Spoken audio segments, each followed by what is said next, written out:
So everyone knows Passover, right? A lot of people feel they work so hard that they waited for it to pass over because it's really a difficult holiday.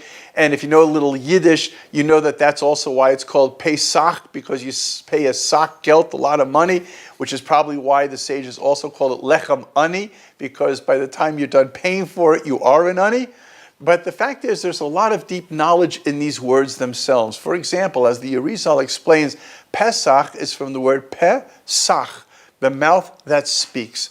And through the speaking mouth, one can actually liberate their soul from within themselves against their own ego. The ego is represented by Pharaoh. Pharaoh is again from the language of Perah, the evil mouth, because the mouth, the way a person speaks is, or the way one articulates their thoughts and feelings, is representative as to how spiritually developed and advanced that person is.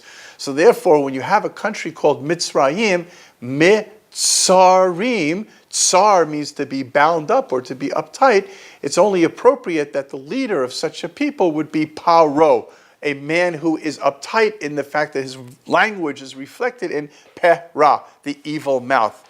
Comes against such an ego of our own self, Moshe. Moshe's outer letters of his name is Mem-He, which is Ma, because on his own ego he reflects and says, what am I? Ma'ani, Nachnu Ma. But however, by doing that, he reveals the Tselem Elokim, the image of God in which we are all created, which is the Shekhinah, the Shin that sits in the middle of the name Moshe. So therefore, through the humility and the humble nature of Moshe, he is able to rise up against the arrogance of the ego that we suffer sometimes, and that in the form of Paro. By opening the mouth through Pesach, once the mouth is open, it's now liberated to begin a self-analysis of every aspect of our lives. This is the counting of the Omer, which is again on a play on another level of speech, L'amor, to speak softly and kindly.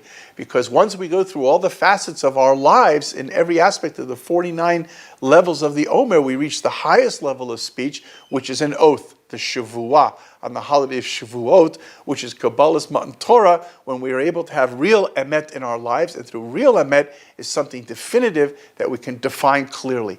But it begins with a process of asking in our lives, Ma nishtana halayla zeh, Ma. It's all about the Ma. Once we have the Ma, we can remove the ego, and from there, the Shekhinah, our Tselem Elokim, can rise up and free us from the pharaohs in our own lives.